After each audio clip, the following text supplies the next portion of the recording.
Bismillahirrahmanirrahim. Oke. Assalamualaikum warahmatullahi wabarakatuh. Waalaikumsalam Waalaikumsalam. warahmatullahi wabarakatuh. Kami dari kelompok yang mendapatkan materi penelitian korelasi akan memulai presentasi. Perkenalkan, nama saya Fitrian Dinur Prasangka. Saya Ridwan Fakih Hidayat. Saya Nurifa Aulia Rahma.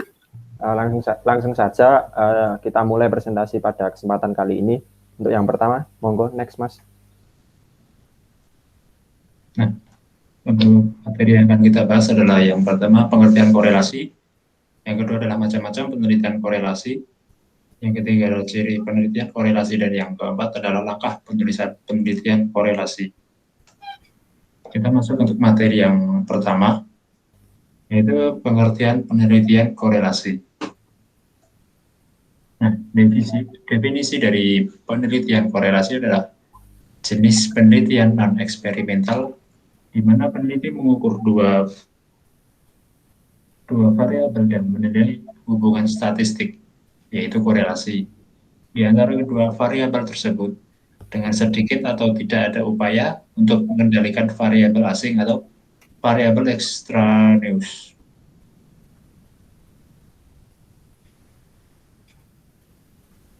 Materi kedua. Sebelum Materi yang masuk kedua. ke materi kedua, Mas, Ya, Koko Nurifa mau aja. nambahin. Saya aja. Ya.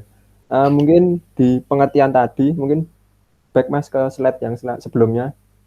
Jadi cara gampangnya tuh penelitian korelasional itu penelitian yang ibaratnya kita tuh mencari hubungan antara variabel A dengan variabel B, misalnya seperti itu. Jadi kita dalam penelitian tersebut mencari apa sih hubungan dari kedua variabel tersebut. Kemudian setelah kita menemukan hubungan tersebut serta dihubungkan dengan hipotesis yang kita buat, maka mungkin dapat diambil beberapa hasil temuan yang bisa dijadikan kesimpulan dari penelitian. Mungkin Mbak Nurifa ada yang mau ditambahkan?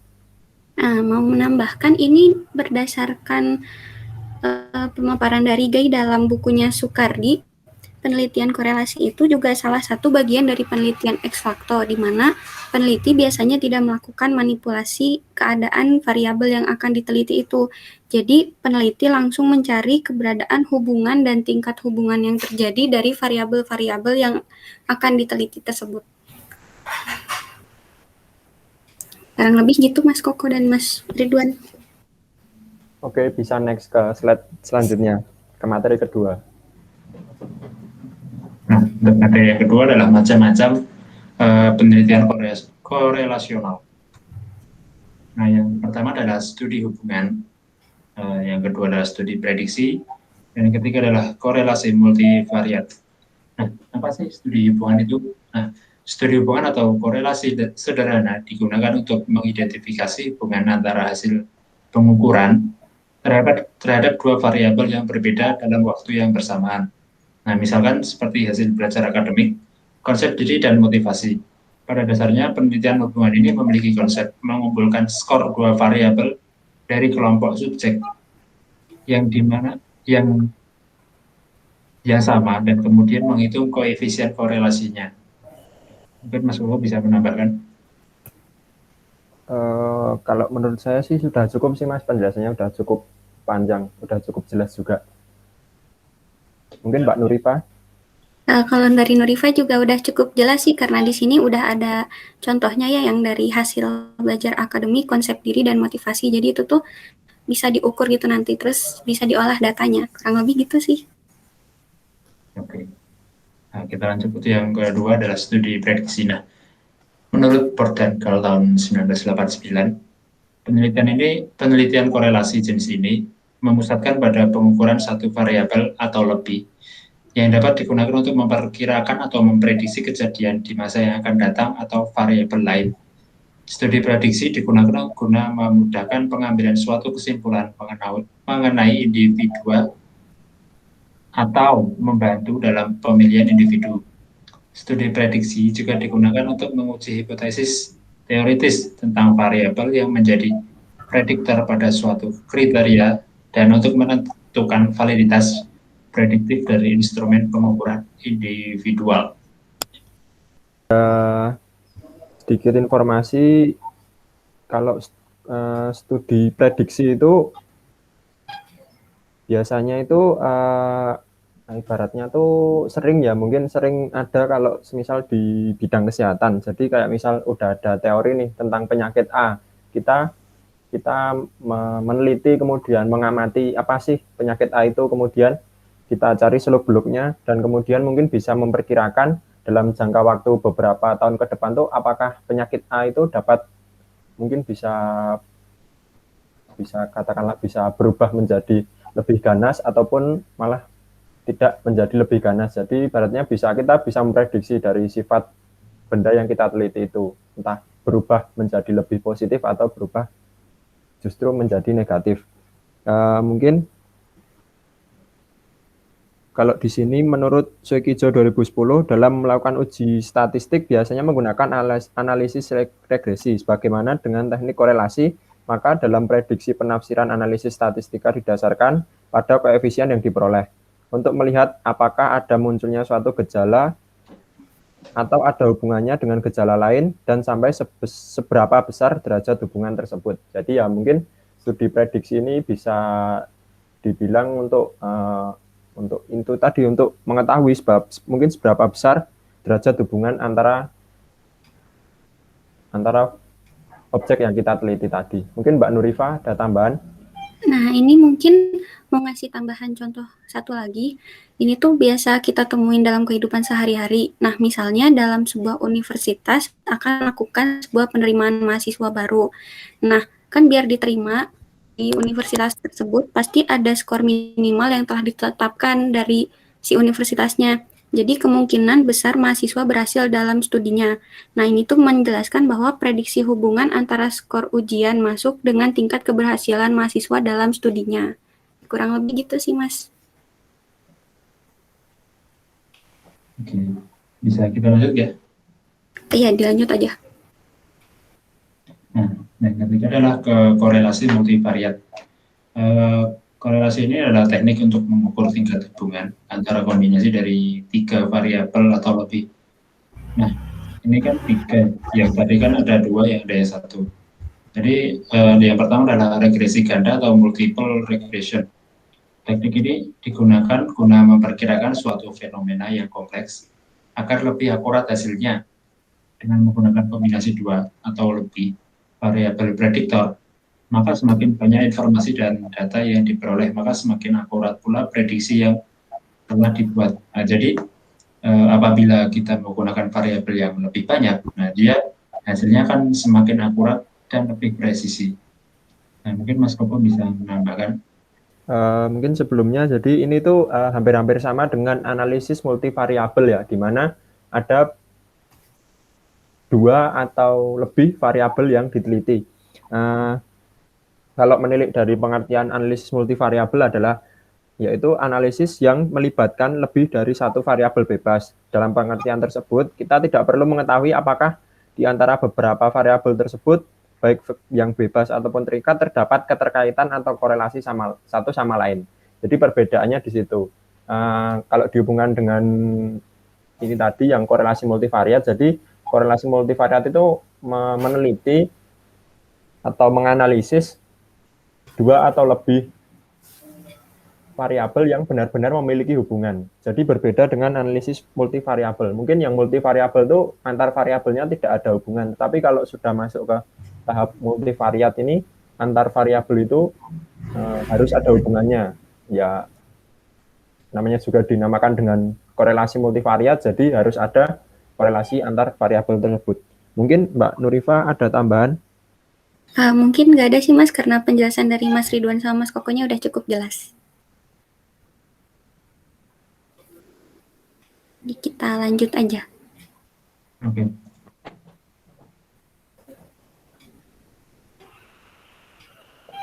Nah, yang selanjutnya adalah korelasi kanonik teknik. Nah, ini pada dasarnya sama dengan regresi ganda, yaitu dengan menggabungkan beberapa variabel untuk memprediksi variabel kriteria. Bila pada regresi ganda hanya melibatkan 1 variabel, pada korelasi kanonik ini lebih melibatkan lebih dari 1 variabel kriteria. Nah, menurut Bedazur dalam Abidin 2010, korelasi kanonik berguna untuk menjawab hipotesa bagaimana serangkaian variabel prediktor memperkirakan serangkai variabel kriteria, sehingga korelasi kanonik ini dianggap sebagai perluasan dari regresi ganda, dan regresi ganda dapat dianggap menjadi bagian dari korelasi kanonik. Nah, mungkin Mbak Nurika bisa menambahkan.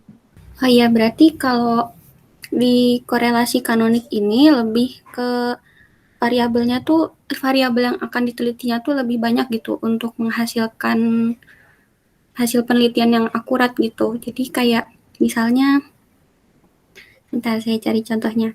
Mungkin Mas Koko bisa bantu dulu menambahkan. Untuk korelasi kanonik itu, ini ada sebentar, ini ada sedikit penjelasan juga ya. Di sini itu pada tahun 1936 Hotelling sebagai memperkenalkan teknik korelasi kanonik sebagai salah satu teknik statistika peubah ganda atau multivariat yang menyelidiki keeratan hubungan antara dua gugus variabel seperti yang disampaikan tadi ya. Gugus di sini maksudnya kelompok. Satu gugus variabel diidentifikasikan sebagai gugus variabel penduga atau independent variables, sedangkan gugus variabel lainnya diperlakukan sebagai gugus variabel respon atau dependent variable, dan melalui ketergantungan atau dependensi antara kedua gugus variabel tersebut dapat dijelaskan pengaruh dari satu gugus variabel terhadap gugus variabel yang lainnya. Jadi di sini sedikit menambahkan yang tadi juga, bahwa korelasi kanonik itu mungkin lebih, ibaratnya lebih lengkap atau lebih kompleks daripada regresi ganda, karena tadi juga ada keterikatan antara variabel satu dengan variabel yang lain dalam bentuk gugus. Jadi mungkin lebih kompleks gitu ya. Mungkin dari Mbak Nurifa ada tambahan? Ini udah cukup ya tadi dari Mas Koko deh, udah cukup jelas. Oke. Mungkin kita lanjut saja. Nah, yang ketiga ada ciri penelitian korelasional. Untuk yang pertama itu penelitian korelasional cocok digunakan apabila variabel-variabel yang diteliti rumit dan atau tidak bisa diteliti dengan metode eksperimental atau tidak bisa dimanipulasi. Nah, yang kedua adalah penelitian korelasional memungkinkan pengukuran beberapa variabel dan saling hubungannya secara serentak dalam keadaan realistiknya. Sedikit menambahkan ya Mas Ridwan dan Mbak Nurifa, mungkin ini kan dari ciri-ciri yang disebutkan Mas Ridwan tadi, yang pertama itu penelitian korelasional cocok digunakan apabila variabel yang diteliti rumit dan atau tidak bisa diteliti dengan metode eksperimental atau tidak bisa dimanipulasi. Mungkin di sini bisa digarisbawahi bahwa variabel tersebut itu ibaratnya tidak bisa diintervensi. Jadi variabel tersebut itu sudah benar-benar variabel yang mungkin benar-benar ibaratnya tuh udah benar-benar matang ya ibaratnya. Jadi tidak perlu adanya perlakuan-perlakuan tambahan untuk memanipulasi hal tersebut atau variabel tersebut. Terus kemudian mungkin, nah ini mungkin penelitian korelasional ini mungkin penelitian yang bisa dilakukan setelah penelitian eksperimental. Mungkin jika kita melakukan penelitian eksperimental tersebut mentok ataupun tidak mendapatkan penyelesaian, mungkin kita bisa masuk ke penelitian korelasional dengan menghubungkan antara variabel-variabel yang diteliti sebelumnya. Jadi mungkin jika trial dan error itu tidak berhasil, kita bisa menggunakan korelasional.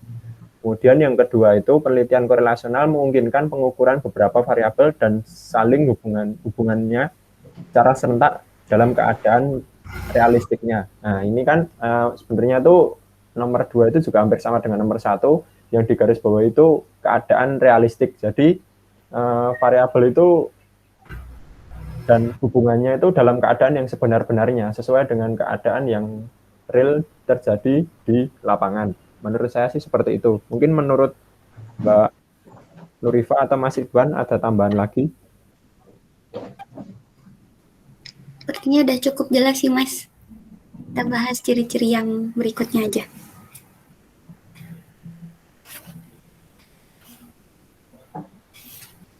Untuk yang selanjutnya, ciri yang ketiga adalah output dari penelitian korelasional ialah taraf atau tinggi rendahnya saling hubungan dan bukan ada atau tidak adanya saling hubungan tersebut. Nah, yang keempat itu penelitian korelasional dapat digunakan untuk meramalkan variabel tertentu berdasarkan variabel bebas. Dan yang kelima adalah kelebihan penelitian korelasional diantaranya itu mampu untuk menyelidiki hubungan antara beberapa variabel secara bersama-sama atau simultan dan bisa memberikan informasi tentang derajat atau kekuatan hubungan antara variabel-variabel yang diteliti. Nah, hasil dari penelitian korelasional itu biasanya itu dalam derajat tinggi rendahnya, gitu. Bukan ini ada hubungannya atau tidak. Nah, terus mungkin selanjutnya bisa Mas Koko. Jadi mungkin kalau dari saya sih cukup tadi dari penjelasan Mas Ridwan ya sudah menggambarkan tentang mungkin output yang akan dicapai dari penelitian korelasional ini sendiri. Jadi mungkin ya lebih ditekankan lagi bahwa outputnya itu taraf tinggi atau rendahnya, karena kan kita mengukur hubungan itu tinggi atau rendah. Jadi ibaratnya tuh mungkin seperti hal-hal yang bisa dikira-kira, mungkin dengan skala ataupun dengan media yang lainnya. Mungkin ada tambahan atau mungkin sanggahan terkait pendapat saya tadi dari Mas Ridwan dan Mbak Nurifa. Kalau menurut saya sudah cukup jelas sih dari Mas Ridwan dan Mas Fitrianti tadi. Menjelaskan sih intinya produk keluaran dari penelitian korelasional ini. Gitu. Mungkin bisa kita lanjut ya. Ya. Yang selanjutnya mungkin diterangkan oleh Mbak Nurifa. Oke, yang keempat ada langkah penelitian korelasional. Nah, langkah-langkah penelitian korelasional ini yang pertama ada pemilihan masalah. Untuk pemilihan masalah, studi korelasional bisa dirancang untuk menentukan variabel manakah dari suatu daftar variabel yang mungkin berhubungan maupun untuk menguji hipotesis mengenai suatu hubungan yang diharapkan. Jadi kita harus menentukan si objeknya dulu yang mau diteliti itu apa dulu gitu kan ya. Lalu yang kedua ada studi kepustakaan. Studi kepustakaan ini kita mencari teori-teori yang mendukung tentang objek yang akan kita teliti itu. Lalu yang kemudian ada metodologi penelitian. Metodologi penelitian ini metode yang akan digunakan dalam penelitiannya. Jadi memuat misalnya kita lompat dulu aja lah. Yang keempat ada pengumpulan data. Pengumpulan data ini kita peroleh dari kita udah bikin instrumen-instrumennya, terus kita ujikan, lalu kita dapetin tuh hasilnya, terus kita olah datanya di analisis data. Nah, di sini kita olahkan datanya, terus dicari keterkaitannya tadi, tinggi rendahnya, lalu akhirnya bisa ditarik kesimpulan. Kurang lebih sih garis besarnya kayak gitu. Tapi mungkin dari Mas Ridwan dan Mas Koko bisa menambahkan. Ini sedikit menambahkan aja saya di bagian yang pengumpulan data. Nah, pengumpulan data ini bisa dilakukan dengan misalnya angket, wawancara, atau observasi, dan metode lainnya. Tapi yang biasanya umum digunakan itu karena di bagian analisis datanya kan insya Allah lebih mudah gitu ya, karena hasil outputnya kan nanti berupa apa tuh? Skala yang tadi Mas Skala tinggi rendahnya ya. Iya, Mas Koko jelaskan tadi. Mungkin saya mau menambahkan sedikit terkait langkah-langkah penelitian korelasional. Mungkin sebelum kita melakukan penelitian korelasional itu mungkin kita setidaknya harus juga sudah paham tentang mungkin gambaran apa yang akan kita teliti atau hubungan korelasi apa yang akan kita teliti. Jadi ketika kita akan melakukan penelitian korelasional ini, mungkin kita juga harus melakukan studi kepustakaan dulu untuk memastikan apakah yang kita inginkan itu bisa diteliti menggunakan penelitian korelasional. Mungkin untuk tambahan saya selanjutnya yaitu di poin ketiga itu kan metodologi penelitian. Jadi di sini tuh ada banyak metodologi penelitian yang bisa digunakan. Itu tergantung dari mungkin dari peneliti itu sendiri ingin menggunakan metode yang mana dan mungkin ingin menggunakan metode yang mungkin dirasa peneliti tersebut cocok untuk diterapkan dalam penelitian korelasional yang dilakukan. Kemudian di langkah-langkah ini juga mungkin tadi penelitian korelasional itu kan mungkin dibilang agak rumit ya, mungkin nanti kerumitannya itu berada pada di bagian analisis data. Nah, ketika kita menganalisis data tentang penelitian korelasional itu kan otomatis kita juga mendapatkan kumpulan data dari langkah-langkah sebelumnya atau dari langkah keempat dalam mengumpulkan data. Jadi mungkin dari berbagai data kita melakukan ibaratnya melakukan pengamatan ataupun melakukan